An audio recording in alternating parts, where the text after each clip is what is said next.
Nobody has really got into who is the real Marvin Herbert. He's deep diving, baby. I had to ask him, how could you beat me like that? And you're with me every other day and you don't get your collar felt. How can that happen? I'm getting worried now that I'm going to get my collar felt. I've only just been talking to you for 20 minutes. One person that made me go legit in everything I've ever done was Daniel Kinahan. Spectrum of fitness. My wife says I'm on the spectrum. Yeah. So look down the barrel and then bang. Getting shot in the bollocks or the testicles doesn't sound fun. Who the bullet hole, look. I see Carlton outside Sinatra's, because I was going to do Carlton as well, because he chopped me up as a kid. Getting through everything I went through, that we started MTK, we just grew like family members. So Bernard O'Mahony, I was supposed to have stabbed him in the belly and then gone on to the dance floor. You were like fucking Batman, weren't you? Guns, knives, CS gas. When I got nicked for the Dale Cregan case. What was that? Because we need to discuss that as well. I fall out with people when they see me die. And don't fall out of Marvin and don't owe him any money.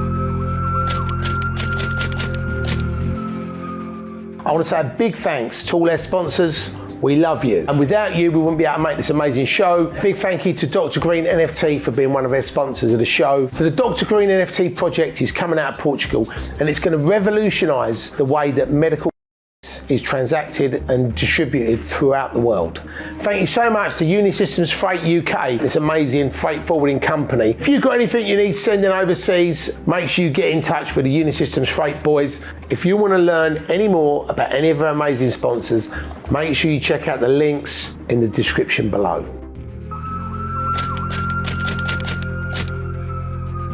Welcome to the Criminal Connection podcast with me, Terry Stone, aka the Podfather. Today, we've got an extra special guest. He's called Marvellous Marvin Herbert, and he is a Herbert. So please, put your hands together for Marvin Herbert. Come on. How you doing, mate? Yeah, tell. Good to see you, brother. Good pleasure being on, mate. Pleasure being on. Yeah, do you know what? It's the Codfather made me giggle. The Podfather, not Codfather. No, the Codfather does fish and chips. There was a Codfather in Marbella. I remember it. When I see the Podfather, I thought, oh, what a blinder. What a blinder. That's a good one. Now, do you know what? Because the podcast is touching on true crime, and it's not just about enforcers, gangsters, actors that play criminals, authors. It's just about anything that's true crime related. So, you know, because obviously the Godfather was the head of the mafia family, you know, they as a joke, someone said, "Oh, you're the Podfather," you know. So I've just embraced that now. So I've got to fucking get up there now. You'll go there. Podfather. So Marvin, right? You've had a crazy life, and I know you've done various podcasts, and you've been a man about town for probably the last 4 decades. But I think nobody has really got into who is the real Marvin Herbert. So what I'd love to do is deep diving, baby. Yeah. And literally just find out, where was you brought up? Was you a London boy?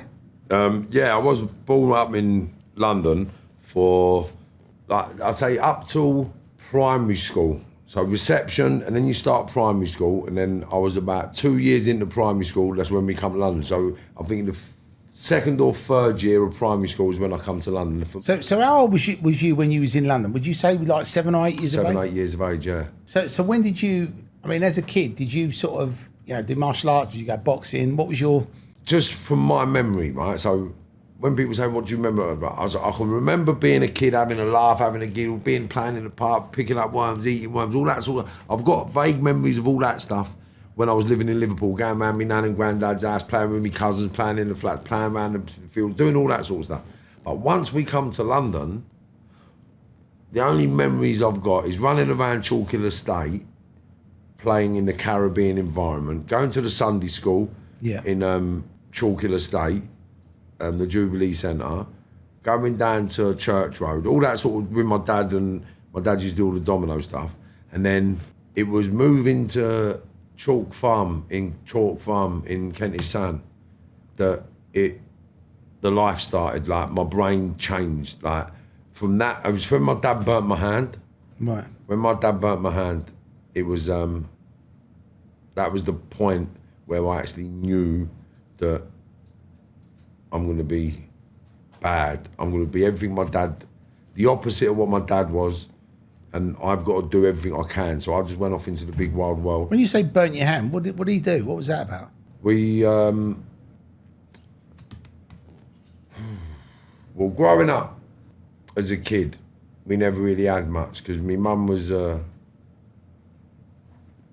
she was a single parent mother, right? Basically, whose bloke was rumping everything in sight. My dad had kids with 1,000,001 different women. My mum was a lot younger than my dad, so she was a little bit naive and immature. Right. But she had kids young. And my dad took her away from her family infrastructure in Liverpool and moved her to London. So she couldn't really cope with the 4 kids properly. But your dad is a Londoner, right? No, he's from Liverpool, Oh, from Liverpool Barbados, as well. my dad. He's dead now. Right. And it's when she come to London and my dad was out doing things, she had to look after 4 kids and she couldn't really do the best job in the world. She done the best she could. I don't hate my mum, I love my mum more than anything. She's a soldier and she just got through everything she could get through. But we had to shoplift a lot as kids and nick a lot of food and do things that was unconventional. And my mum used to come out nicking with us. We used to do things with my mum. I know my dad used to sell puff and do all things like, you just sort of know when you're a kid. Yeah. And then one day, I'm in, I come out of school, we walked up the Queen's Crescent in Kentish Town, and we went in Woolworths to nick some stuff. And we're all nicking, I nicked a packet of spearmint gums Right. and a Star Bar. And as we come out, the store detectives caught us. And I fucking love Star Bars. Yeah, They would have fucking chocolate bar, wouldn't they they? were lovely, mate. They were lovely. And I took that, and then walking out, store detectives copped us, said, "You're going to take us home." So in the back of my little mind, I was like, sweet, my mum nicks, my dad does that. At the time, you just know it's the smoke. My dad does that smoke that everyone buys, and you know my dad's crooked, and we got to hide when the police come. You know, you sort of know he's no good. You know he's up to no good, right? And you got to keep your mouth shut when the police turn up. Can't talk when the police turn up. So you know there's bad stuff going on. So when I got caught, I just thought, when we go home, they'll make a show to the store detective, and I'll be all right. I'll go in, everything, what happened, you little div? What'd you get? That's what you'd expect, right. Yeah? But then, when they've sort of knocked on the door, I'm there with a little, my head's up in the sky, thinking, who's going to answer the door? My dad's come to the door. What is it? He said, we're the store detective. We just caught your son thieving. And then with that, my dad just sort of punched me in the face and grabbed, because I had a big afro then. Right. Sort of grabbed by the afro and just sort of slammed the door and then just dragged me down the hallway, dragged me into the kitchen. Put the fire on, just put my hand over it, mate, and just burnt my hand. And it was, I don't know sort of how to describe it, but I was just thinking, how can you burn my hand? You're my dad, I love you, like, I love you, I love you, I love you, I love you. Like, why are you burning my hand? And I couldn't understand at that age why my dad would be doing it to me. And then, just when I thought he'd stopped, he took his belt off, dragged me into the bathroom, threw me in the bath, and then just started beating me with the belt, then threw me in the bedroom. And then you're just thinking, what the fuck? Like, what? And then I started thinking, I hate you, I hate you, I hate you, I hate you, I hate you, I hate you, I hate you. And then it was, I'm never going to do nothing you want me to do. And then the thought pattern started then, and then I started watching things like The Sweeney, Police 5, and I was just watching things. That's what I'm going to do. I'm going to have all the money in the world and then I want to kill him. Fucking bastard, keep beating my mum, I want to kill you. And that was what gave me my little bit of pill to go into the criminal fraternity with at about 8, 9 years of age. So when you was watching these police shows, I thought for a minute you said you wanted to join the police force. Before that I did. When I was 4 or 5, I wanted to be a policeman and a fireman. Right. And then when my dad burnt my hand, man, after that, that's when I know that was the point. So I remember actually wanting to be a policeman as a kid or a fire brigade man. Because I've always wanted to help people. That was the madness. I've always wanted to help people. And then when my dad burnt my hand, I just thought, I'm going to be like that gangster. I'm going to get all that money. And I'm going to buy everyone everything. Fuck my dad. And that was the start of my criminal. Did you ever have a chat with your dad about that, like later on in life? Yeah, in the later years. Like, What was he? What did he say? Why he did it, or was he just? Well, it was more about me more than him. Like, my dad was a very, I don't know about powerful force of death, but he had a powerful positive influence. And he was very, very powerful in certain environments. And a lot of people that know my dad, no one speaks bad about my dad, and he done a lot of things for a lot of people in the cannabis world.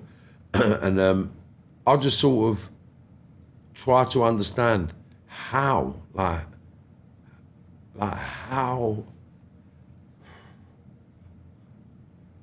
like to ask him, how could you be me like that? I mean, like, what made you do it? Like, and he just sort of said, you know what?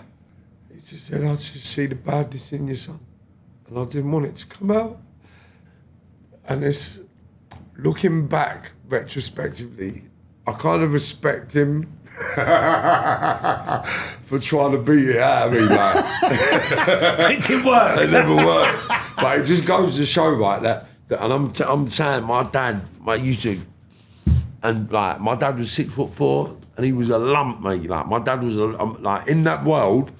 Like you see my dad coming, he had his 3.5S Rover, white. He had all the rings, all the bracelets, all the chains, and he had all the silk suits, all the Crombies. Like my dad was, he was like a pimp. He was like I was going to say PIMP. Yeah, he was like that. He was just that way inclined. That's how he was. And then in later life, he went into all the dominoes and the gambling houses and things like that. But he grew up very ostentatious from the Caribbean community. He'd done a lot of parties in the black community, and I just couldn't understand. So I had to ask him, and he just told me that it was me, and I couldn't blame him for being me, because I knew how bad I was going to be, if that makes sense. I knew every thing I'd done, and I was planning everything. Like, I'll do this to do that to do this, so you'd react, so I could come and do you. Do you know what I mean? So I premeditated everything, and that's why I couldn't be involved in that world no more, because it's all premeditated bollocks that all the older people put in place to manipulate the younger people, so they all end up dead, in prison, traumatised, and they all live the life of Yardie, giving it a big one in their yacht somewhere, saying, oh, you never guess what happened to that cunt. You never guess what happened to that cunt. You never guess what, yeah, you never guess what happened, yeah. And that's all they do. Yeah, you never guess what happened to that cunt. Well, what happened? Bosh. How'd that happen? Oh, you know such and such, he done such and such. Who had something to do with that? Well, such and such and such and such done that. Joke, innit? And it's never ending. They're all throwing each other under buses, and they don't stop. And then when the big boys get nicked, they're the ones that go, well, I can't go to prison, I've got too much responsibilities. What have I got to do to stay out of prison? They say, well, throw a few people under the bus. And so they throw them under the bus, and they throw them under the bus, and they throw them under the bus. Now, I'm not going to start throwing paperwork about, but there is paperwork about on some prolific villains, because we've had a lot of PIIs done, public community interest hearings. People don't know about that, and you can get information on that. It's all freedom of information, yeah, that you can go and get after 25 years of any crime. You can see all the snitches, mate. Yeah, think about that. That's scary. For anyone who's been grassing, it's scary. Yeah, because it's all got to be freedom of information. They've got to release it after 25 years, and they hold it. Don't hold it forever. Wow. So, I mean, they've got to release it. It gets released into the public domain. So there's a little tip for you. Yeah. You can go and have a little snoop about that. Because it has to do it. Like, when they're real deep, it's all blacked out. It's all blacked out, because they don't want them informers known, because there's deep-rooted informers in the game now. There's one of them actually in prison right now under an alias. Wow. Yeah, and there's a little bit of a sting going about it. This kid's going to bring down the criminal fraternity. So I've heard. Don't know how much truth's in it, but apparently he's called for a listener, and he spoke to a listener, and apparently he's going to blow the lid on a lot of things. And a lot of people that he's connected to are very powerful. And some of them was even connected to a case I was arrested for 19 murders. Wow. And imagine this, right? So this Marvin, is what, you didn't kill 19 people, sure? No, see what I'm saying to you, right? So this is what happens, right? So honestly, that's a long this night's is what work. happens. This is what happens. So all them villains, the people at the top, yeah, what they do is, yeah, they have relationships with old Bill. And then they fit everyone up. We got fitted up, right? And literally, they put my DNA on a crash helmet, my DNA on gloves, and down the wires on a bike, yeah, on a bike, and then put the bike in a lockup with loads of guns and loads of other things, and then put us down to 19 murders. And then the people that were supposed to be looking after my friends, yeah, was working with the police. And we got the PII, the person, I won't mention his name, he gave the police, he said in the PII, blah, blah, had knowledge of the lockup shortly before the raid.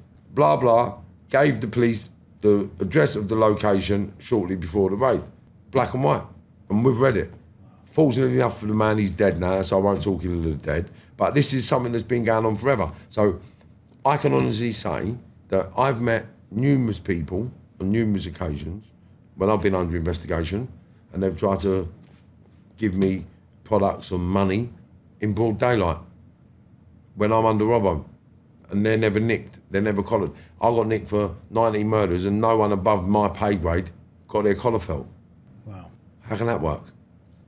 How can that work? How could you be a known associate of me, yeah, get arrested for murders, and you're with me every other day, and you don't get your collar felt? How can that happen? I'm getting worried now that I'm going to get my collar felt. I've only just been talking to you for 20 minutes. No, but it's the world, though. It's You the were world. one of Marvin's associates. You talked to him on the podcast. See, and Were that's you, what you I'm was saying. involved. Nuts, mate. And they all throw their youngsters under the buses. They all do it. They've got to do it to survive. Look, I got drove mad in that criminal fraternity. By old Bill, I got drove mad, mate. And everybody I know in that game gets drove mad. Gets drove mad. How could you be like a public figure and not go shovel for 20, 30 years? Right. How? It's not possible. Obviously, you had this traumatic experience with your father, and obviously it's made you f***ing hate him, and you've then gone into this like crime stuff, right? What was your? I mean, you said that you used to do shoplifting, and obviously you probably did a bit of street stuff. But when would you say that you went from doing like minor stuff? I can tell you. It's all step by step, because there was all mugs. Everyone I worked with was a mug, and I was thinking, oh, these are mugs, mate. What are you doing that for? What are you doing this for? Do this, do that, do that. Oh, you lot are mugs, man. I just carried on. I'm not saying everyone I come across is a mug. What I'm just saying is, I couldn't see, you're not going to make money out of that. You're not going to make money out of that. You're not going to get millions out of this. You're not going to get millions out. And I was just looking for the millions. Do you know what I mean? And when I got into the armed robberies, this is what happened. I got into the armed robberies, right? And then I noticed, because I was away with all the armed robbers in... Was the armed robbery, that was when you went into serious crime? Yeah, That was the beginning. yeah. How old was you then, Marv? 19. Wow. Yeah, 19, with all the East London lot. Right. And I'm not saying he got me into it, but the person I followed was a guy called Lenny Sandiford. He was a formidable character back in the day. I don't really know what's happening with him of late, because I haven't spoken to him for decades, but... No, I haven't spoken to him, but I haven't been around him for decades. Right. You know what I'm saying to you? But they're not in the best place they could be, and they could be in a lot better place than they are. But he actually set me off on a journey that I'm grateful for, because they taught me the infrastructure of how to survive and how to survive with the right people. Although we was all doing bad things, we was all good people. I mean, for our listeners and viewers, right? An armed robbery on a money van, right, now is sort of unheard of, obviously, because of the way things are and the CCTV and whatever. But back then, obviously, there was no CCTV, and that was the thing, wasn't it? You know, you went out and you robbed a couple of Securicorp vans, right? But I mean, what sort of money would you get out of them? See, again, this is what I was saying to you, right? So when I got into the vans with Lenny and all them, like, and doing all the bits and bobs, right, what I noticed very rapidly is that once you went over £1 million, you got nicked. Everyone got nicked. And they went heavy for over £1 million. And I always wanted 5 million quid to exit the game. That's what I said. If I get 5 million quid, I'll be out, right? So I've always looking for a £5 million, £2 million, £3 million bit to work. I always look for it. And when I noticed that the armed robberies go nuts for over £1 million. Once you hit over £1 million, there's another investigation. So then I thought, well, hold on. What can we do?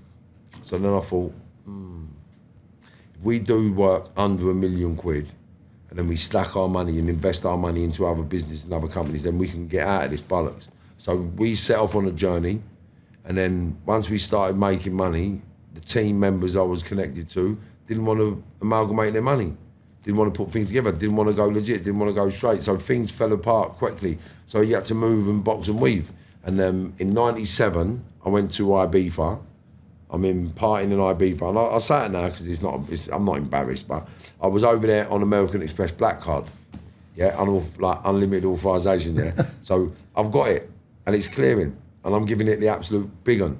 Yeah? So you actually got one of them cards? I had one, yeah. So Marvin was a Centurion member. So what I'm saying, Yeah, right? So you know, so a lot of people don't know. I never had the card. What I've done, I bought the card. Right. So the card was crooked. Yeah.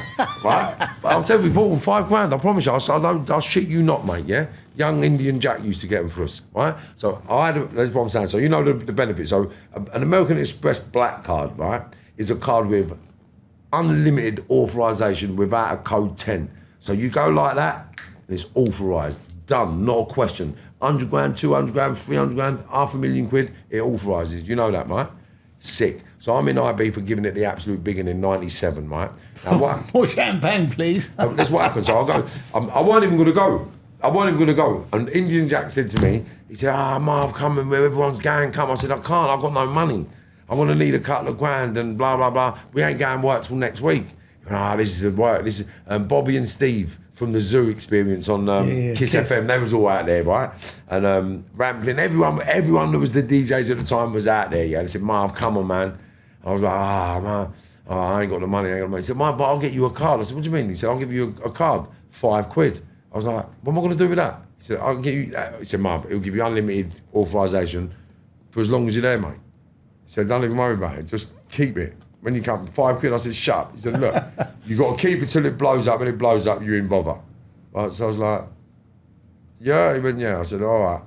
So he said, I'll tell you what to do. Take the card and pay me when you come back. If it don't work, don't pay me. So I went, all right, sweet. That's an offer you couldn't refuse. Yeah, I couldn't refuse. So off to IB before I go with old Shug. And I'll give you a prop, Shug, right, of my pal Dave. DT in the building took me over to IB. So we drove over there in this 328 BMW, right, convertible.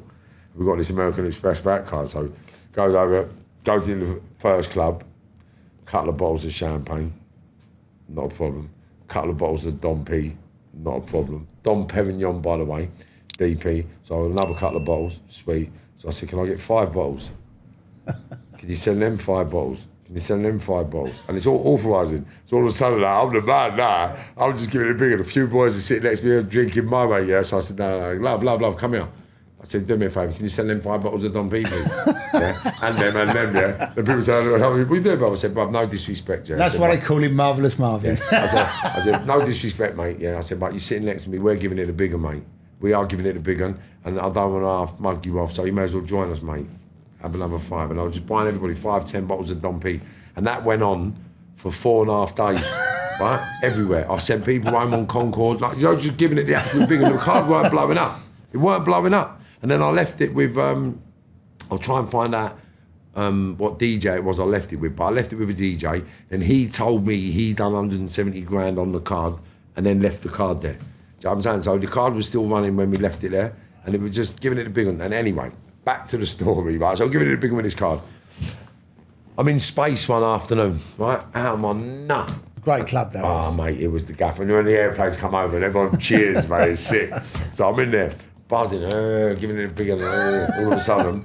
So some little Rockefeller said, you want some house? Yeah. So he's come with this pollen, right? And it was the caramel, the bubbly one. So it bubbles up, it's really, and I was like, this is sick. And I was like, how much can you get? And he goes, lumps of it. So then, after a couple of days of partying with this fellow, or a day, it might have been another night and then another day in space, and then we started talking. He said to me, you do the fours? I said, what's the fours? Because I'd just come out of jail, 97. I didn't realise what the fours was the terminology for the soap bar puff, right? So I said, fours, what's the four? He said, hashish. I was like, yeah, of course I do. I love that album. So we started talking, and he said, I can get it to you. I said, yeah, how much? And he said, 165, but I didn't know what he was talking about. I was like, what are you on about? He said, 165. I said, for what? And I thought he was going to bring a little bit of puff. And he said, per kilo. I was like, say that again? You'll get me a key of puff for £165, mate. He was like, yeah. He said, but you got to come to Spain. So I mean, you pay for it in Spain. And I was like, yeah. He was like, yeah. I said, shut up. He said, yeah. So how much is a ton? He said, £165,000. I said, piss off. He said, see? I was like, off. He said, see? And then he broke it down to me that it cost no more than £100 a kilo in Morocco. Right. They paid 40 grand to get it to Spain. His mate will nick a drink, and then you got to pay the transport home. So it comes 165 grand landed in Spain, and then you got to pay your transport home. So all in total, it used to come to 205 grand roughly. And what was that worth on the street? Wow! At that time, you'd get, I think it was 1750 or 1550. That's £1,750 or £1,500 a kilo. But you're buying a kilo for £165. So I mean, and your transport fees home. So I said, yeah? He was like, yeah. I said, piss off. I'm serious. I said, I'm serious. I'm serious. I said, don't make me come to Spain, you know, and there's going to be a fucking problem, mate. I'll come, you know. Are you being serious? He said, all that bollocks. And I was like, oh, sweet.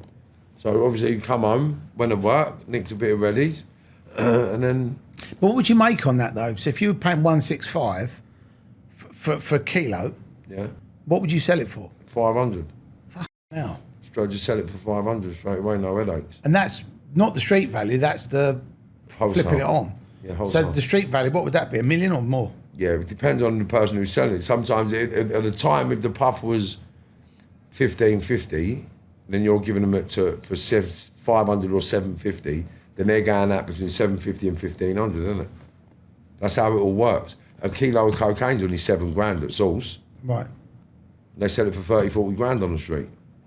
So I'm saying it's all a get up. After 600 kilos of sold cocaine in Europe, you got 400 dispensable kilos of cocaine to bring to England. And there's so many gang crime, violence and bollocks. That's why I'm out of it. It's all bollocks. It's all a get up, and all the people with it are using the youngsters to make more money than they've seen sense. But they want, it's like the older lot want the younger lot to have stabbings and shootings, and they want them to kill. It's like they're feeding their egos. There's literally a handful, literally 5 people that I would trust with my life from that world. Literally, in the whole existence. Do you know what I mean? The one person that made me go legit in everything I've ever done was Daniel Kinahan. Imagine that. The most straightest person I've ever met, ironically. And he was the one who sort of educated me on businesses and business systems and looking after your family.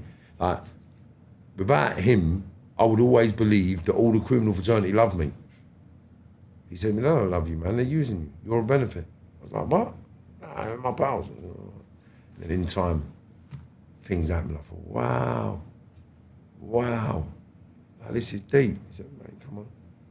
And yeah, me and Daniel have been through some stuff, and at times when I could have ruined everything. I could have ruined everything for me, my kids and everything.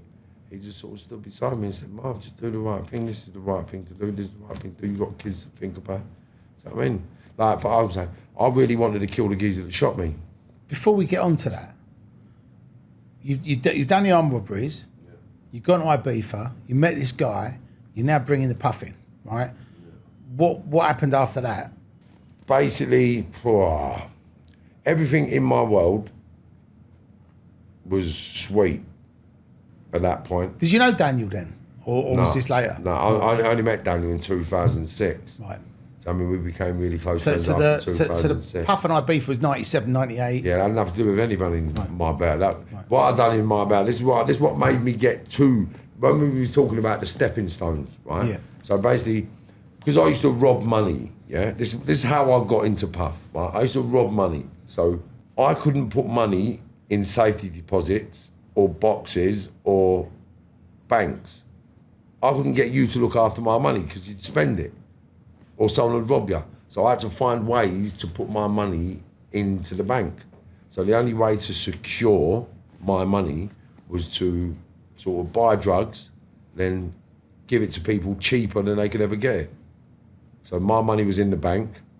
He was like the Tesco's of the drug world. He was buying it cheap and then selling it. just giving it. But I never see. That's another thing as well. I never really sold it Right. to make a profit. Right. Even some of my mates in the game said, "What are you actually doing it for?" For them, innit? for them to get in front. Like, you off your head? I'm like, no.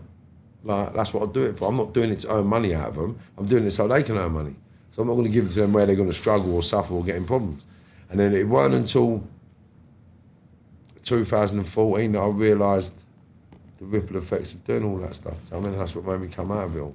But yeah, I used the drug world as a way to compartmentalise my cash growing up as a kid. And then I just went up the levels to the top. And when I got to the top, I just thought, well, do you know what? I don't really want to live like that for the rest of my life. And I really don't want to live like that for the rest of my life. And if this is what you call cracking it, then I'd rather go and get a job. So I'm going to go and do what I can do in it. After the puff, then did you get involved in other stuff as well? So you started doing coke and... Mate, I was involved in everything. Right, this is why Marv was marvellous. Like, I'm not saying it to be big-headed, but it wasn't anything I never done. It wasn't. I was like a conduit to the criminal fraternity. And anyone will tell you, like, Marv was different. I mean, I'm not out there trying to pretend I was hard or gas. If you come and have a row, I'll have a row with anyone. I'm not scared of anyone. If anyone wants to have a row now, I'll have a row with anyone. I'm not scared to test my ability. That's all I do, test how good I am. Now, if you beat me up, then you're shit hot, and I'll give you credit. Wicked. I never thought I'd get beaten up. I never thought you'd do me, but f*** me, well done, bruv. Lovely. I'm that kind of guy. Do you know what I mean? Like, I only want to test my abilities, how good I am. So, in the gym, boxing, weights, circuits, all that, I'll just challenge myself. And I haven't met anybody yet that's outdone me, outworked me, or outbeat me. So, I just do what I do. I'm not professing to be the best at everything, but I do circuits and I do boxing. And I've never gotten in the ring yet with anybody that I don't feel that I can be in the ring with. And I've been in the ring with some world champions. I mean, literally. Like, and I've had some good spars with some good people. And I keep myself in a physical position. I've still got my six-pack. So, I mean, I'm still ripped like a racehorse. I've been saving up for one of them. I've actually put it on my Christmas list. You need to come train. You need to do a boot camp with me for 6 weeks. How about I'll be crying. Call it on, mate. Come on, we'll get you super fit. Get Terry Turbo back in shape, mate. I'm on it. Let me get you on it proper. Go public and say you'll get on a little. Come do a do 6 week circuit training with me. And what it is, it'll be you can be because I'm creating a new. I could be your model, couldn't I? No, what is it? We're creating a spectrum. It's a spectrum of fitness. My wife says I'm on the spectrum. Yeah. It's where we can place you. I mean, the missus is on it. She's got the female arm. I mean, I've got a young blind kid on it. I've got a young. He was 21 stone. Now he's 16 stone. He's on it. Do you know what I mean? I'm trying to get another not as able-bodied person. I don't like calling people disabled, but not as able-bodied as everybody else, but much more functional and like wants it. Do you know what I mean? So yeah, we're on it, man. Personal training, everything. So you've gone through this. You know, this drugs thing, you become Marvellous Marvin, the chemist of London. I wouldn't even say that. For me, it was just more about giving people what they needed so everybody could nick a few quid. And if anyone had come to me and said, Marv, do you know anybody who's got this? Do you know anybody who's got that? I'd more than say, I'll ring someone. She was more like a fixer, like people wanted something, you look them up. I've got everything for everyone. The only thing I wouldn't get, and this is a fact, the only thing I wouldn't get for other people was guns. I wouldn't get guns for other people because I was involved in something late 80s, early 90s, and I realised that you can get killed by your own gun. Do you know what I mean?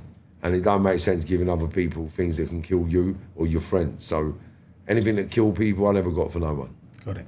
And I just stayed away from that on. But it was alleged I was up to all sorts of shooting, stabbings and killings when I was a young man. However, I can honestly say I physically never killed anyone. And I can honestly say that. Now, the universe takes people in many different ways, and the universe saves people in others. So I can't be responsible for what the universe gives or takes. And I'm a living example of that, because I should be dead. Do you know what I mean? Look, come close, look. I can see that. Like halfway through my eye. Wow. Look, if you look in, yeah, you can see my retina. Yeah, I can see it. It moves. I've still got my retina. Have a look into that camera. Show the audience. That is fucking scary shit. And that was That was when you were shot in the eye. I got shot. It went through there. If you can see the little lump there, it went through there and into the eye. I mean, that was in divine intervention. No, mate, beyond belief. I'll show the X-rays. I've got the X-rays, right? Now, the bullet that went through my femur. So they shot. It was more than one shot. 5 shots I got, man. Right, so he shot me in my leg. So he pulled the gun out, and I've gone to try and grab the gun, right? So he shot me in the first bit here, which has shattered my leg, and my leg's just shattered. So I've hit the deck. As I've hit the deck, I've tried to get up. As I've tried to get up, he shot me. He went through the arm, off the pelvis, through the pelvis, and then out my 2 vertebrae of the spine. I'll show the scars after. And then, as I've gone back again, I've tried to get up again, and he shot me, but he went down my wheelie and out of my right testicle. Yeah? And then I thought, Getting shot in the bollocks or the testicles or the penis doesn't sound fun. Yeah, you don't really feel none of it. It wasn't until I've looked. I never felt it. I just was you going, oh, my penis, someone shot my penis. It's just like, and I thought, did he just shoot me there? And as I've gone like that, that's when I've seen my novel burst open. And I thought, you can't lay down, you got to get up, And then I just thought, as I've come up like that, I just see him coming down with a gun like that, and I've just sort of looked down the barrel, and then bang, the first one come down and it hit me, and I thought, did he just shoot me in my head? And I thought, I'm alive, he couldn't have done. And I've got to get up again, and I've looked up, and I'll just see the bullet come again in my eye. And honestly and truthfully, it was like someone punched me. And then I heard him running off, and I thought, what the f*** did he just shoot me with? Do you know what I mean? And was it a 9mm or was it a 2-2? 9mm Glock. Was it 9mm? Yeah, you feel the bullet hole. Right. Use your finger. Look, feel the bullet hole, look.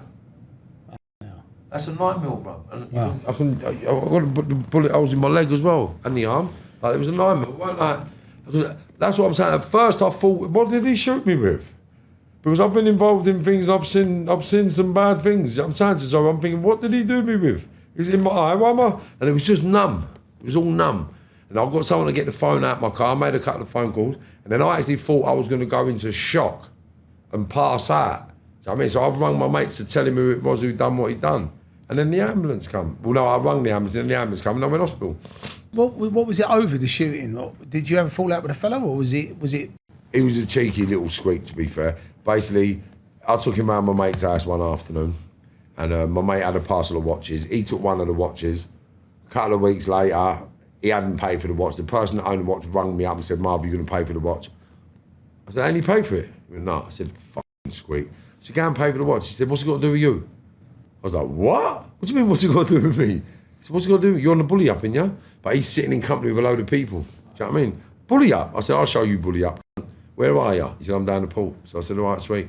So I went down This is in Marbella? Port Banouche, yeah. Right, so what year was this? 2008. Right. August the 24th, 2008. Yeah. Just after I see Carlton. Right. I see Carlton, that's another story. See Carlton in outside Sinatra's. Yeah. Because I was going to do Carlton as well. I was going to do him because he chopped me up as a kid. And that was the first time I saw him after he chopped me up on the door of the ministry. So what happened there? What, with Carlton? Yeah. I tell you what, let's finish the shooting thing, because so the guy's called you, right? He said, I'm in the fucking port. No, I've called him, what are you going to pay for the watch? And he's gone, come down to the port. No, he never said that. He said, what are you talking about? What are you bullying me for? I said, bullying you for what? I said, you need to pay for this fucking watch. I was going to come punch your head in, mate. If I punch your head in, you can keep the watch, you little squeak. I said, where are you?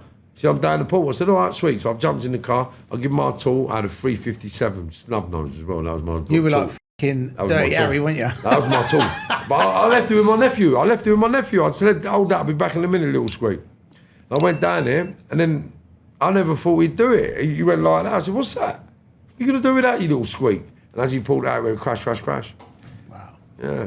And that was the beginning of my transition, I believe. Because it was after that I met Daniel, and it was then getting through everything I went through that we started MTK. Right. And then we just grew like family members. But before we get on to MTK and Daniel Kinahan, let's talk about the Carlton thing. So he was at Ministry of Sound. Rewind. I'm just really interested. Yeah, rewind and come again, my selector. Yeah. Well, so you went to Ministry of Sound? yeah. So you can verify this because you remember MC Creed. Yeah, of course. Right. So Creed and his brother. Right. So Creed's brother got cut on the side of the head in this altercation because he was there. When someone's gone to hit me, they've hit him by accident and split his head open. When that was when I was having a row. I'm going to mention it because he tried to make out he weren't there. So Kung Fu Dave Gold, Right. Dave Gold was there, Carlton, Dean, and I don't know the names of the other 3 people, but there was another 3 people. Right. What's happened? I'm in the ministry. And obviously, them days there, I was having it with some of the most prolific armed robbers of its time, right? That done what they'd done. And they was connected to a lot of people in the drugs game. I was only 19, 20, if that, right? Yeah. And basically, I was in awe of all these gangsters, so I wanted to be one of the boys, yeah? So when I started hanging with all these gangsters, when we started going to the ministry, I'm walking behind them. But they're walking up to the ministry with, and you weren't allowed to drink alcohol in the ministry at this time.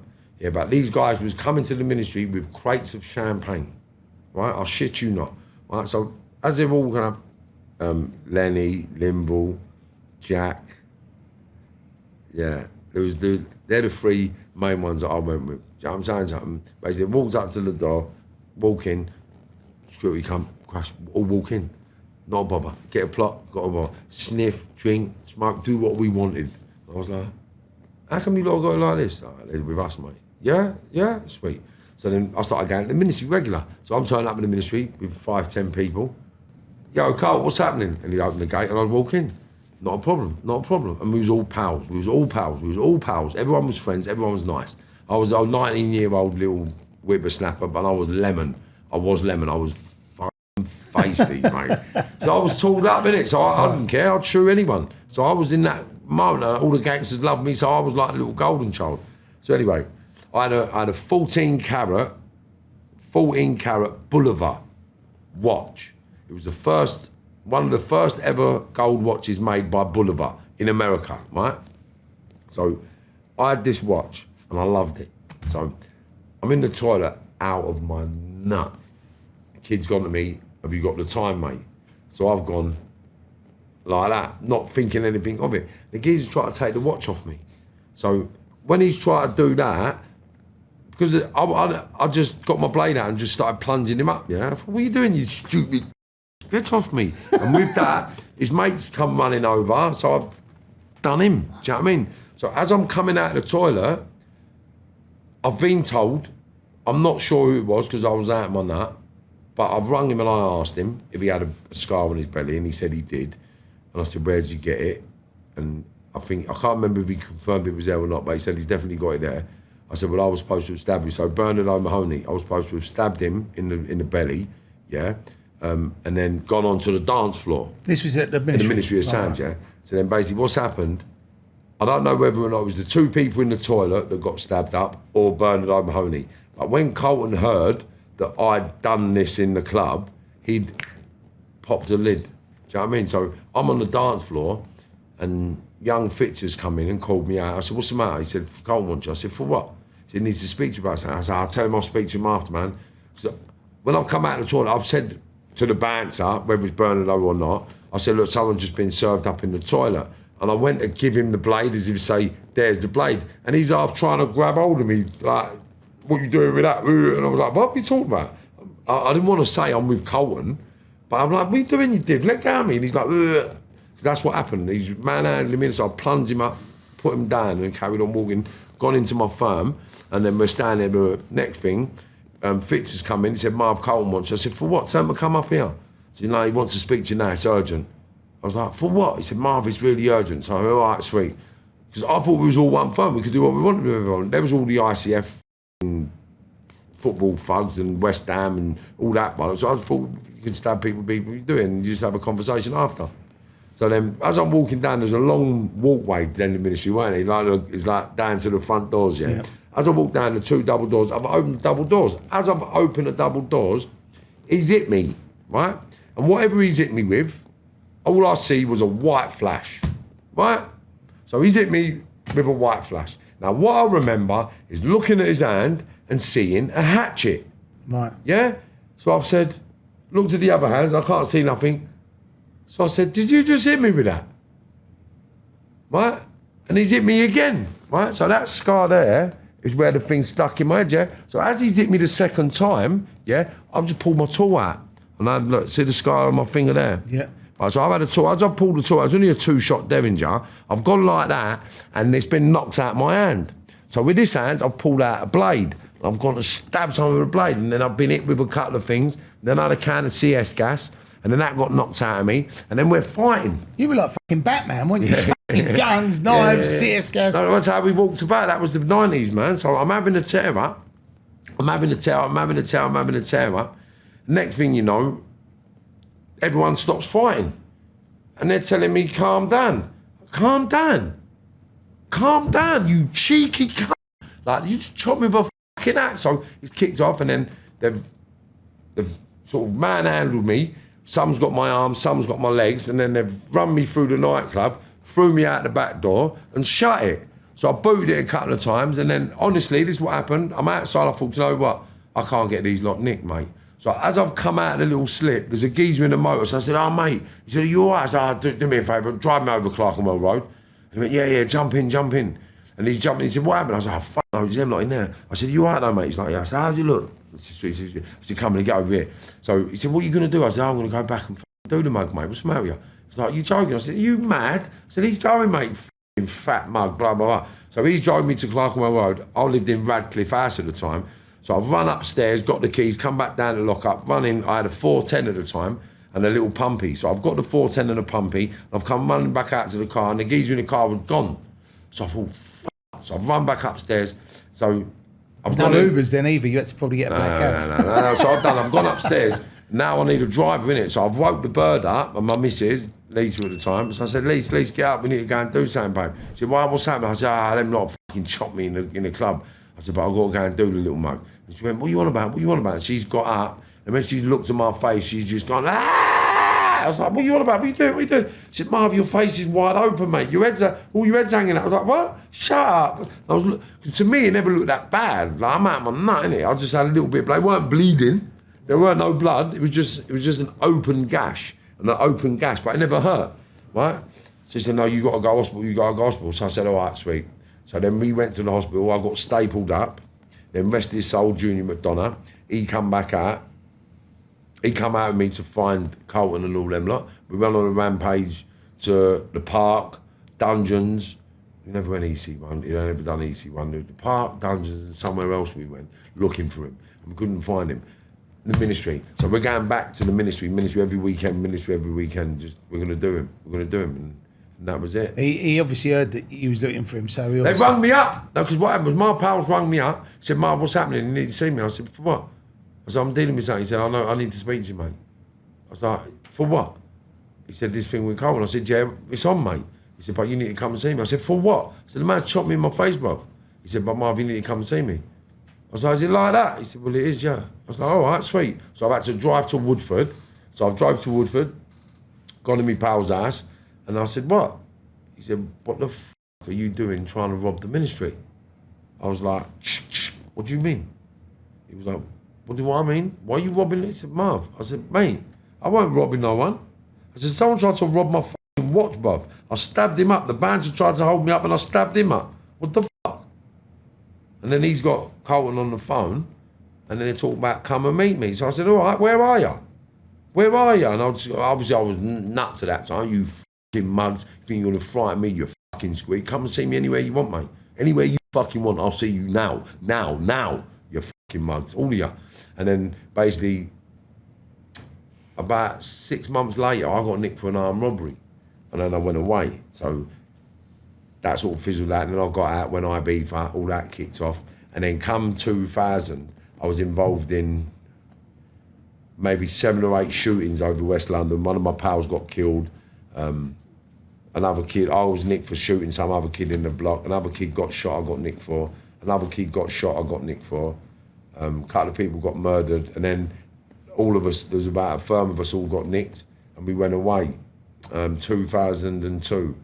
And that was when everything changed again for me after that. But then when you was in Marbella, you saw him again. Was that 2006? Yeah. Right. Yeah. And what happened then? Well, 2002. So I goes away to Swellside 2002. I get to. Let me tell you this story though, right? Why? Because there's all reasons why I come out of the game, right? So I know how much a ton of puff costs, right? I know because I've been doing it. So when we got nicked for these 19 murders, I've said to the firm I'm working with, we need a slot on the transport. What? We need a slot on the transport. There's a couple of $100,000. We can't do that. We got to give you drinks. I was like, what are you on about? So we're going to look after you. I said, what are you looking after us? We're doing 36 years here. How are you going to look after me for 36 years? So I need to pay for my kids, I need to pay for everything. You can't pay for that. I can't rely on you for that, you fucking mug. Sort we out. Put it on the transport. So I got a message back saying we can't get on the transport, which is the transport for the puff and all that, yeah? Which is going to feed us all while we're in prison. So I thought, you fucking rat cunts, you dirty rat cunts, yeah? You've got us all in here doing 36 years for you lot to sit out there living your fucking life of opulence, you dirty rat cunt who's been grassing up everyone for I don't know how long. I mean, how could you be the head of an organisation, not my organisation, my pal's organisation, how would you be the head of it, but yet not getting nicked for all the murders? How? It's not possible. Do you get it? So I hated this little firm. So then basically, when I was away, and I don't know why God kept me alive or why God's got my back. Right, but my creator... He's got a plan for you, my friend. Then he's got the plan, man. So I said to him, look, do me a favour. So get me out of this and I'll never have anything to do with these cunts ever again. And then I'll get these messages. So he just said to me, as long as you don't get involved in killing people and hurting people, I'll get you out within 5 years. So I said, yeah? He said, yeah. So I said, all right, sweet. So I made a plan. When I get out, I'm never going to be in England ever again. I'm going to be in another country doing other things than England. I'm not going to work with none of these people in England. And then, lo and behold, basically the investigation fell apart, the case fell apart, and we got found guilty by association to one of my co-defendants taking a plea bargain for 5 years. But he got 4 years and I got 5.5 years. I mean, that was guilty by association. Now I come out, went straight to Spain, and I started my new life. And I hit there over there with a fucking splash because the work was cheap and I knew it. So I give work away cheap to everyone. And all the people that was running it didn't like it. That was the reality. They hated it. That I was exposing the cost of everything to people here. These are taking the piss out of you. They're taking the piss out of you. They're taking the piss out of you. He don't love you, you mug. He's rumming you like a dog. Like, you nick 50 and 60 quids or 100 quids out of you people. You don't nick 700-800 quid out of them. How? It's a fucking liberty, mate. I mean, especially 15, 20 quid. How could you make that out of your mate? It's supposed to be your pal, supposed to love you, supposed to help you get out of a piss hole. So I just sort of saw it for what it was. So when I'm over there, I've made the splash. I've come off a meeting one afternoon. I remember this, I was wild then. Like, I don't have the same feelings about Carlton and them lot no more. Carlton and that's my mate now, because we actually made up in Spain. So basically, what's happening? I've come out of a meet, come out, and I've walked out. I've gone to my pal, is that Carlton? He said, are you joking? I said, that's Carlton there. He said, shut up. I said, I'm telling you. With that, he's turned round, yeah? And he's like, Marv, what's happening? What's happening? I was like, what's happening, Carl? He said, oh, dick high. And he's come walking over and I'm thinking, fuck. What's yours, like, this ain't a smiling, in my head I'm thinking, this ain't a smiling situation, bruv. You chopped me in my head with an axe. Like, what the fuck are you smiling about? How long ago was that though? Was that sort of 10 years before or? No, right, so that was in 2006 and he chopped me in 1990, when I was about 19. Yeah, so it was 20 odd years. So I went on a little journey and I never even bothered going back to look for him because when I got out, they weren't even around London no more. They was up in Southend, innit? So I had no way of getting him. I wasn't going to chase him all over the country. It was just when I saw him on site, innit? When we grew up, it weren't about looking for people. If you never had their address, then it was on site. Simple. So we're on-site members. I never look for no one. It's on-site. If I get his address, I'll turn up. If not, it's on-site. And I was always ready for on-sites, no matter where we went or what we done. And so I've seen him. And he said, yeah, and I was like, what the f***? What are you up to? But now, think of it like this. I'm plugged in with all the drugs, all the guns, all the sniff and all the puff. With everyone. I'm plugged in like you couldn't imagine in Spain. Like, all the cartel boys, like, they were my mates. I had close relationships. I've never done business with most of them. I've done a little bit of business with the weed. And I never really got into the Class A's, it weren't me. But anyway, give me a cuddle. So I said, what the fuck are you doing here? Right, mine's ticking now. Info. I need to know where he is, what he's doing, who he's seeing. Who are you over here? What are you doing? He said, I'm releasing my book. Like, he's just on Cloud Cuckoo. He's in his little bubble. I'm releasing my book, Uprising Foot Soldier. We're doing it. I said, oh yeah, what are you doing? He said, Taboo. But at the time, Kinahan had Taboo. Right. Yeah, Kinahan was my pal at the time. So I had to go around to Kinahan. I said, listen, mate, your club's getting shut tonight, son. It's getting shut. Shut. Done. Finished. He said, what do you want about? I said, me. I said, someone's getting ironed out in your club tonight and it's got to happen. I'm sorry. I said, I love you. I love your family. I said, but this has got to go, mate. He's like, Marv, why?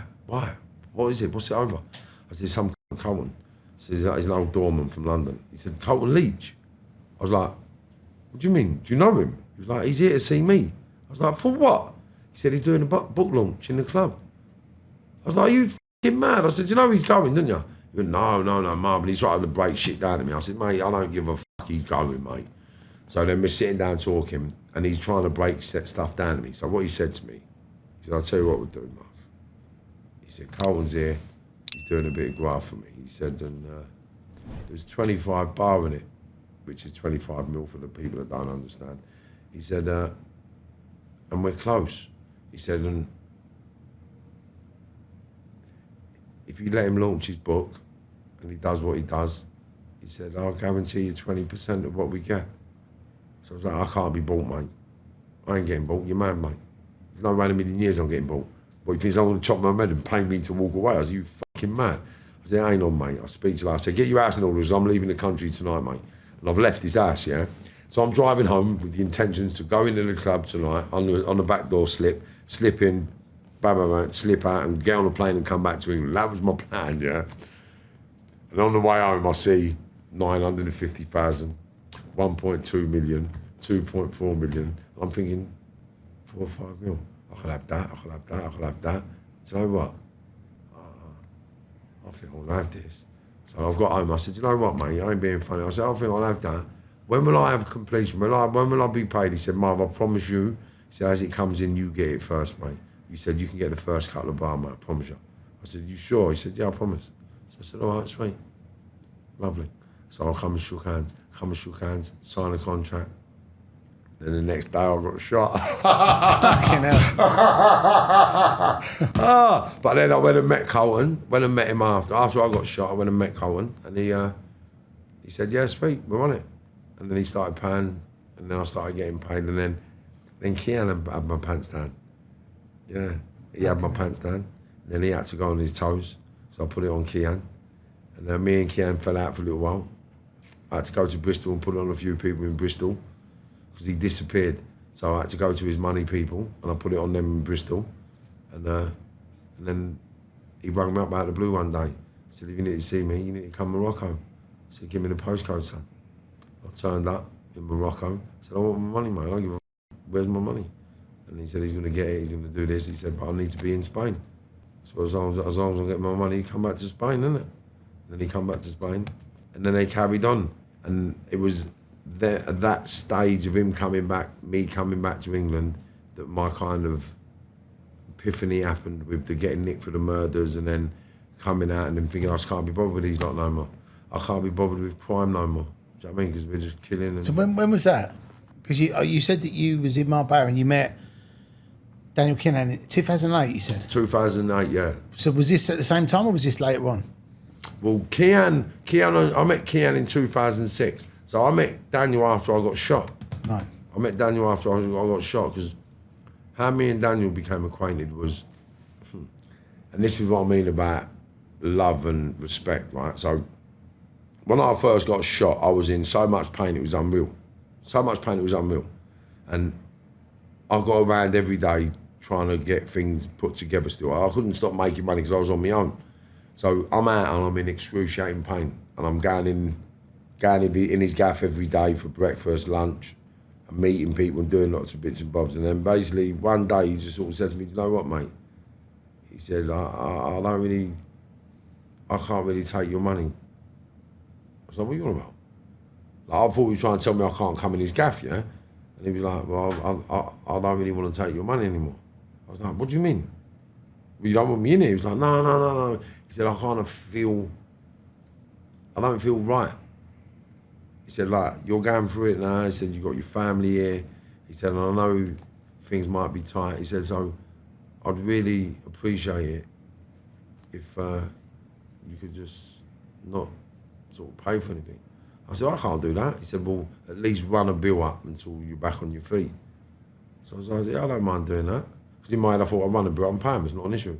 So then he just started looking after me, food-wise, because he was tight at the beginning. And then basically, I got the use of a gym, but I couldn't always get to the gym on my own. So when I was eating in his gaffs, I'd say to him, Dan, do you mind if I took a couple of your staff members to help me out in the gym? Because I needed help getting in and out of the car because I couldn't bend my leg and that. So he gave me a couple of staff members to help me in the gym. And then it started from there, basically. We started training in the gym. Then I got better and better and better and better and better. Then I had the boxing fight, which is on YouTube. And then... How'd you get on?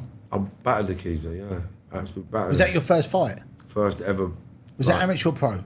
But it was a pro. It was on a world title undercard. Wow. Sergio Martinez, Manilva Martinez production it was. I remember seeing that fight. D. Williams was the headline, and the young Irish kid for the world title on Manilva Martinez. No one even knew it was Manilva Martinez because 2 weeks prior to our fight, Matthew Macklin lost to Sergio Martinez.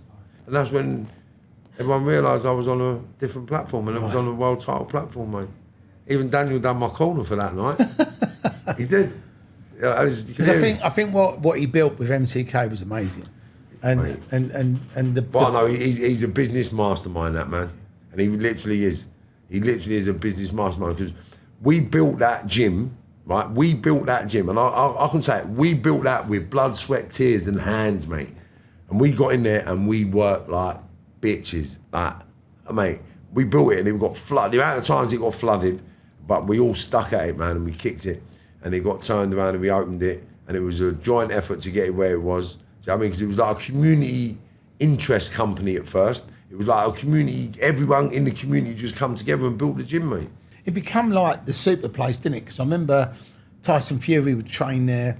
You'd have Eubank in there, you'd have Billy Joe Saunders. It was the place, wasn't it? Every boxing person on the field come to the MTK. Even Frank Warren and all them lot come over there. Do you know what I mean? Like, because when all the stuff come out about the Kinahans, and then obviously, I don't know if it was Daniel or if it was all of them moved to Dubai. All that's bollocks. They was already over there before all that nicking shit. They was already moving there. They was already there. We weren't like, oh, this happened and they all moved to... No, but I thought,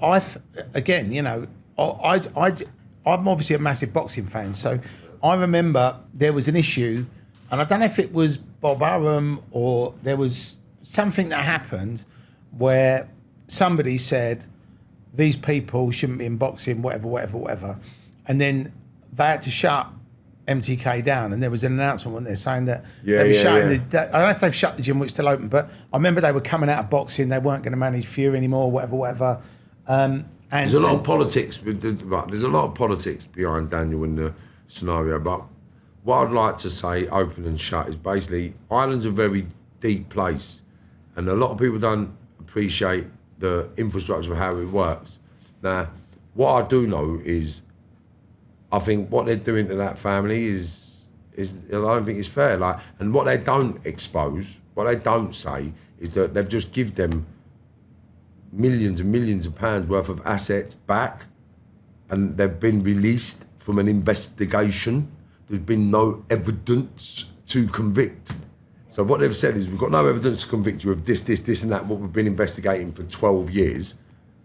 There you go, there's all your assets back. But if anyone's got the information, we'll nick them. Well, it's a fucking liberty, mate. Leave them alone. know what I mean? Like, at the end of the day, I got nicked. I went away. They got me on a phone call to my ex-partner's house, which was a conduit for 4 murders, when they can't get a string of evidence. They can't get a string of evidence. They can't get a string of evidence. Come on, it's not a joke.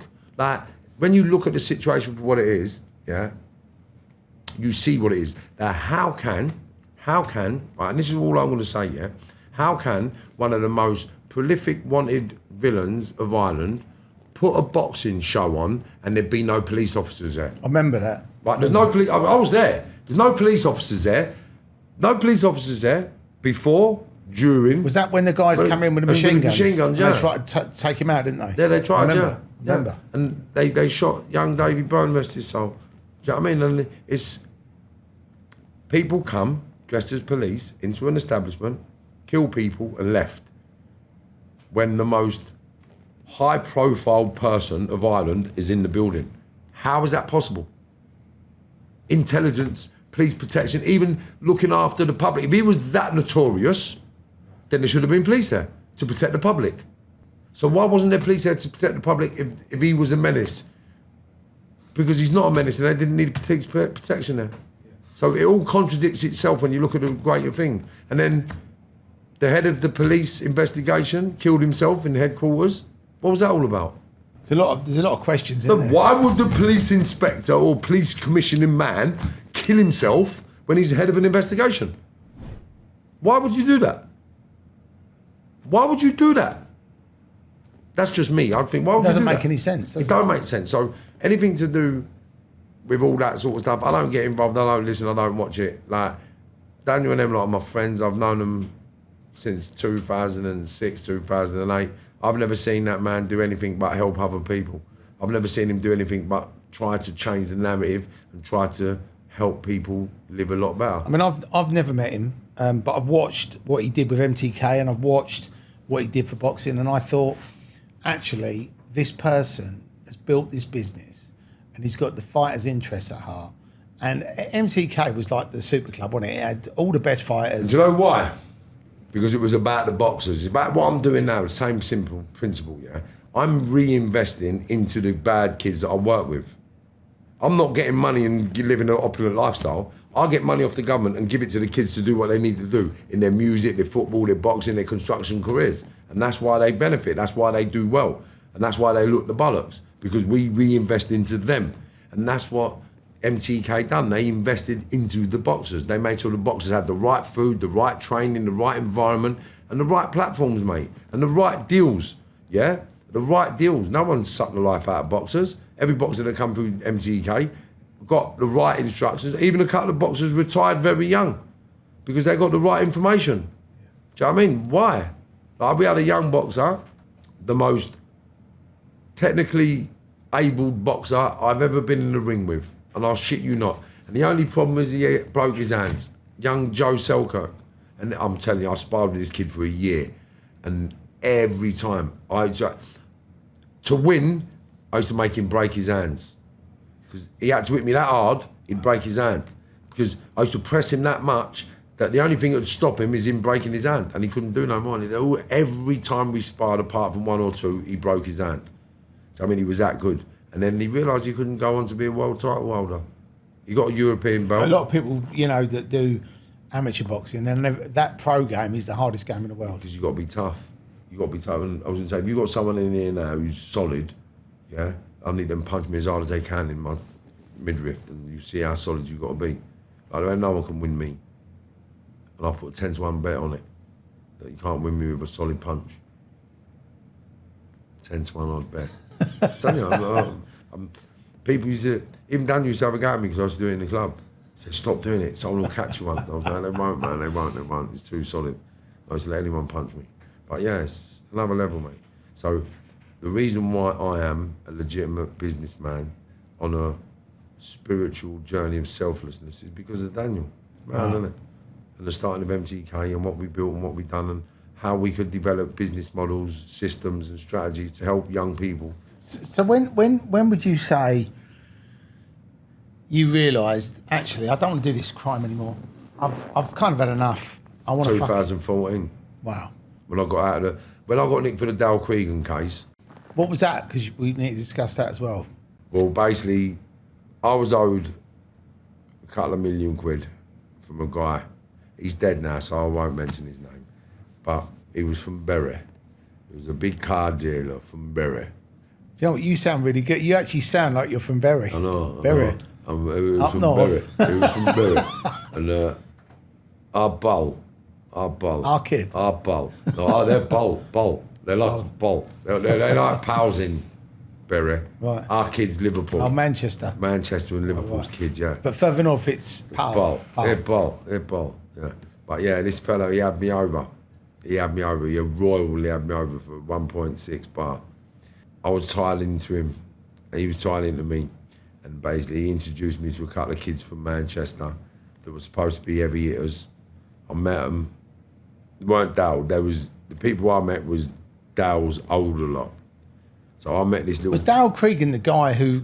Did he kill a copper or something? Yeah, the two Fiona... Was it a hand grenade? And hand grenaded them, yeah. He done the dad and the son, the Schultz. I thought I knew the name. So Yeah, he actually did he go around the house, or did they come in his house and he threw a grenade at him? No, he done the dad, he done the son, and then the dad said he was going to do him. And then he went and done the dad and hand grenaded the dad and his pal.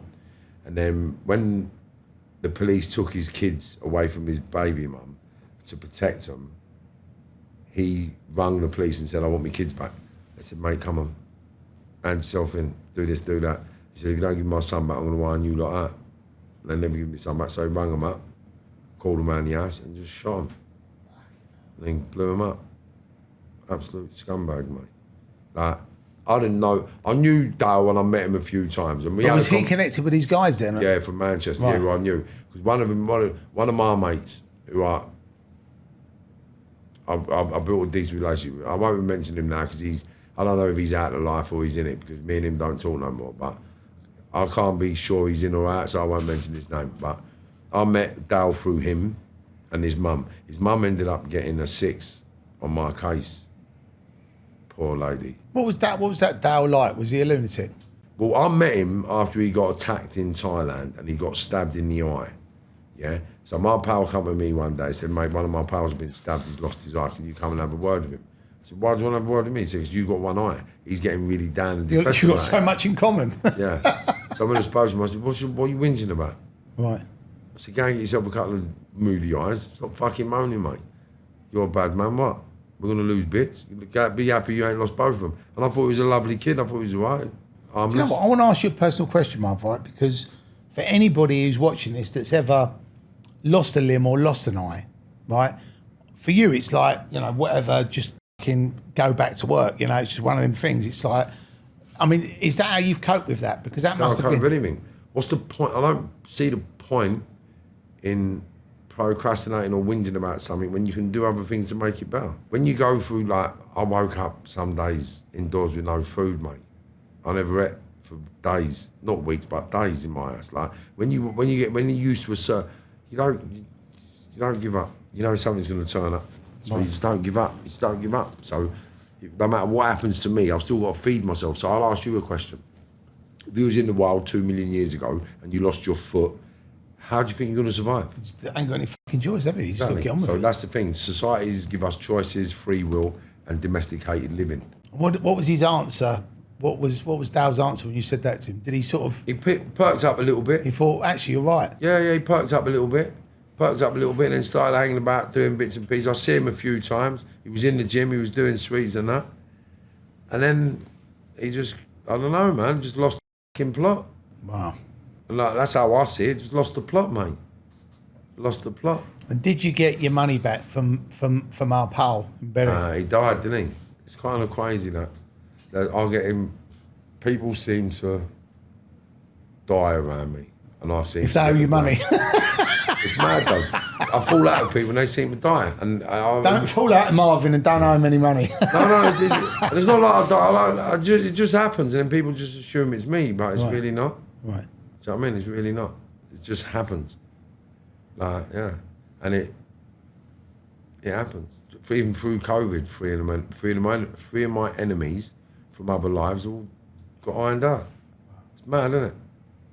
But obviously I weren't connected. I can't be connected. The Lord works in mysterious ways. It does. Watch this, I got shot in 5 places. All my kids had one birthmark everywhere I got shot, but my firstborn has a birthmark everywhere I've been shot. Wow. Imagine that. And that's a fact. Dane, my son, my oldest son, he's got a birthmark on his face here, on his little pecker. Well, it might be a big pecker now, I'm not sure. He used to be a little pecker. And in 2014, you decided, I've had enough. Well, not really, no. Basically, what happened is I got into the cannabis growing, right? Because in Spain, you're allowed to grow it legally. You was allowed to do things in Spain legally, but you weren't allowed to do it in England. So I got into that trade over there a few years ago when it was moving up. And then basically, I used to help a couple of kids out here, giving it to them really cheap so they could get themselves in front. So what they could sell for $3,500, I'd give them for $850 or £1,000, but they got $2.5 grand in it. Right. So they've got no reason to owe me money. And a couple of people I give, this same fellow, I give him the Uber. I think I give him 15 or 18 grand, and he could get between 28 and 30. And this little cunt owed me 200 and something grand when I come out, and I thought, how? And I thought, you horrible little bastard. And I thought, do this little cunt. So I got my mates to go and do him, and then they sent me a message back on my device saying, you know he's from your manor, so make sure you find out who he is then. And found out, well, you know he's having it with your son. I said, are you joking? So I've rung my son up. I said, do you know a young fella called blah blah? He said, yeah, I do as it happens. I said, oh, sick. So I've come home. I said, get him, call him for me. He's called him, I want to meet him. I said, what are you planning? He said, oh, I'm all right, Uncle, how you getting on? I said, Speeds, no, come, let's have a chat, jump in. He's like, what? I said, what? I said, that bit of Eddie's you owe someone. What are you on about? I don't owe no money. I said, yes, you do. It's not done. I said, you do. I said, look, it's getting a bit out of hand and you're going to get yourself into bother. I said, but I'm going to give you an opportunity. He said, what's that? He said, Uncle, I don't have no money. What are you talking about? I was like, are you winding me up? He was like, yeah. I was like, do me a favour, send me the geezer's handle. Are you sure? Ding, ding. So I've messaged the handle. Ding. Ping, ping. I said, see, answer your thing. And his answer said, it's me. I said, it's me. So you owe me the money. And he's just gone white. Like, I said, look, we're going to do one thing. I said, you're going to come off the road with me today, because I'm finished. So if you don't come off the road with me today, then I'm going to give the debt back to the firm. And then someone will likely shoot you or kill you. So he come off, and young G-man. And he did. He come off. He runs his own church now. Amazing. Runs his own church now in North London somewhere. So he went off into the music world, created a little artist called Ambush, who's on the platform now. He's just about to take off once he crosses a couple more T's and dots, a few more I's, and then he's gone clear. But they're all good, man. Everyone's growing. So when you decided that was it, you wanted to get out of life, what is Marvin Herbert? What are you doing now? What's your thing? It's obviously health, it's obviously fitness, it's obviously helping kids get off the street. Yeah, but it's a little bit more than that. So I take people to the gym, I give them programs, and anybody that has any skills, I help them to develop business models around their skills, and then I'll add value to their business model, and then I'll take 5% of the company to plug them in and let them go. And you know the network's unbelievable, mate. Yeah. So I'll create models, models or whatever, I'll take 5% from my add value, and everyone goes off into the sunset and everybody's happy. And I live on my dividends forever. Happy days. Dividends, that's what you got to get, dividends. Don't get cash, get dividends. That's a good bit of advice. Don't get cash, get dividends, mate. Have you ever thought about writing a book, Marvin? I'm doing it right now. I was going to say, because your story, or stories and life, it definitely deserves a book and it definitely deserves a film, I reckon. Well, I reckon we might be in the right place with the right people to start doing that now. It's a contract. Gentleman's handshake, you know how we do. And what I'm saying to you, like, this thing, right? So, all the writing and all that sort of stuff, I'm up for it because amazing. I am the 21st century road to redemption. Yeah. And I do believe that I wasted my adult life and all my childhood trying to be the best criminal on the planet. And I amounted to nothing. Because when you started the conversation, you said, you're a fucking waste of time. All these people are fucking mugs. And it was as if you had that fucking time travel machine, you get back in and you wouldn't relive that life. No, it's always, I wouldn't relive that life. And what I would do, I would get to university, I'd learn 5 foreign languages, right? Arabic, Russian, Chinese, Spanish, and French. They're the 5 languages I would learn fluently. And then I'd get a degree in business and a degree in history. And then I'd go and have a lot of fun. And that's what my ingredients to anybody is now. If you're out there and you're going through school, college or university, get more knowledge, because you will need this knowledge, more knowledge when you're 30, 40, 50, because you won't have done everything you thought you needed to do when you get there. So I'm telling you, 5 foreign languages, business and history, get to university or the highest level qualification you can. When you get to 30, 40, 50, 60, you won't have no fucking financial problems. Facts. And for anybody that says, that all sounds great, Marvin, but I don't really want to go down that road because I'm not academic.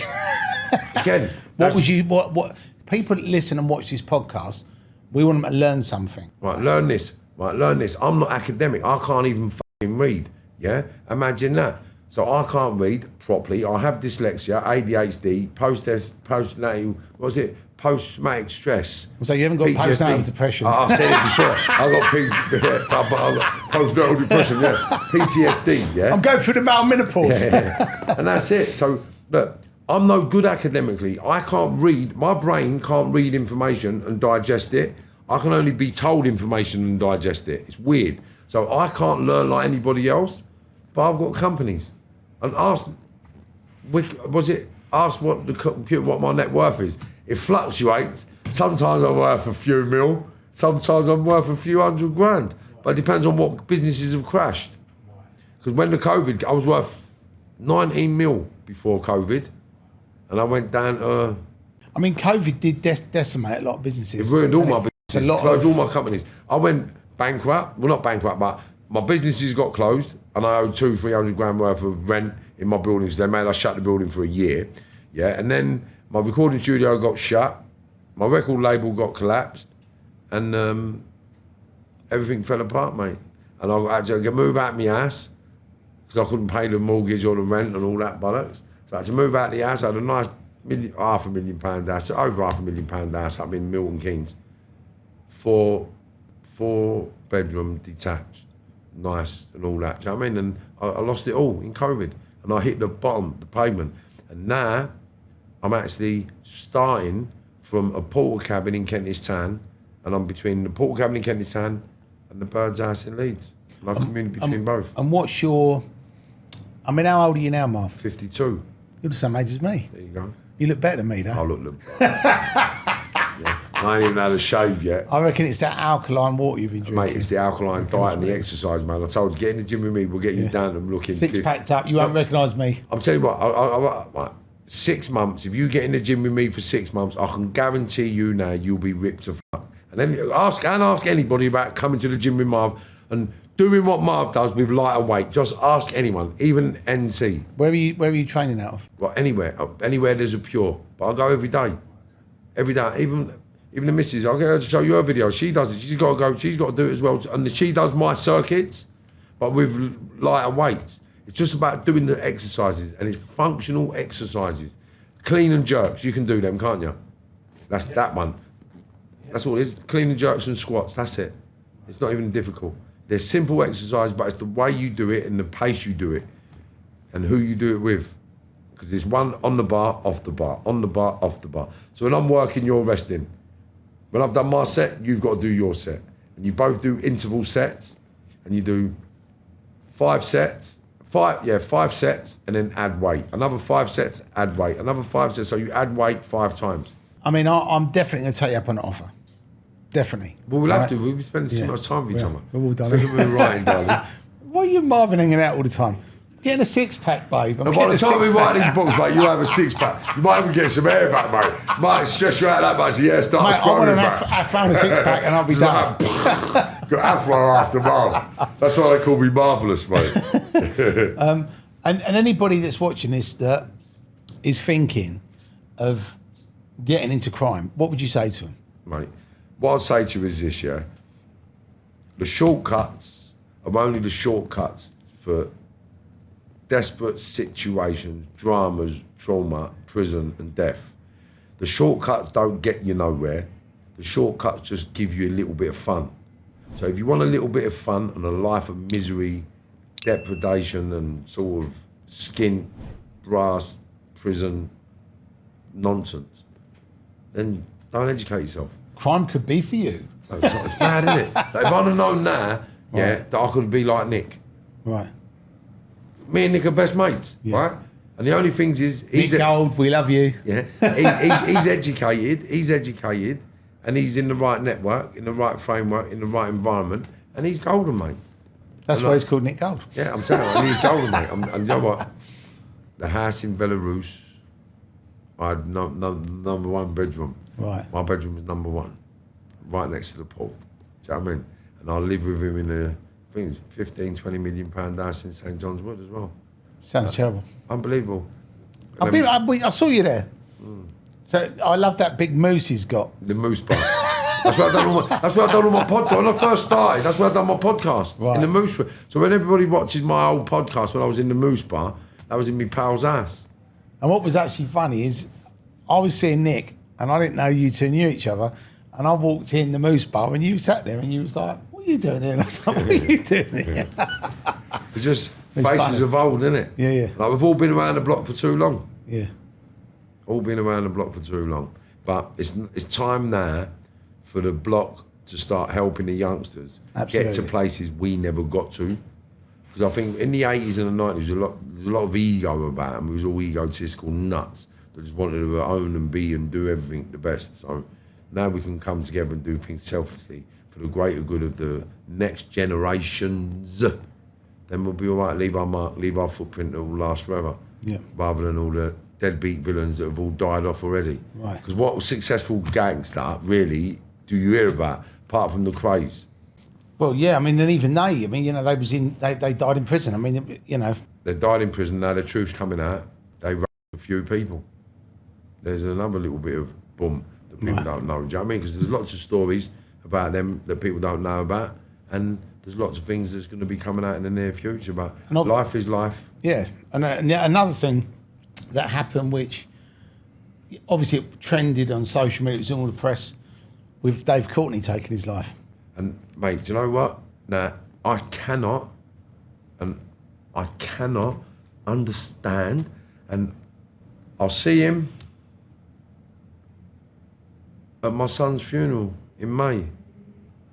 If that pain that he was going through was enough for him to kill himself, then that's his choice. I would never understand it. At the end of the day, I feel more about his family.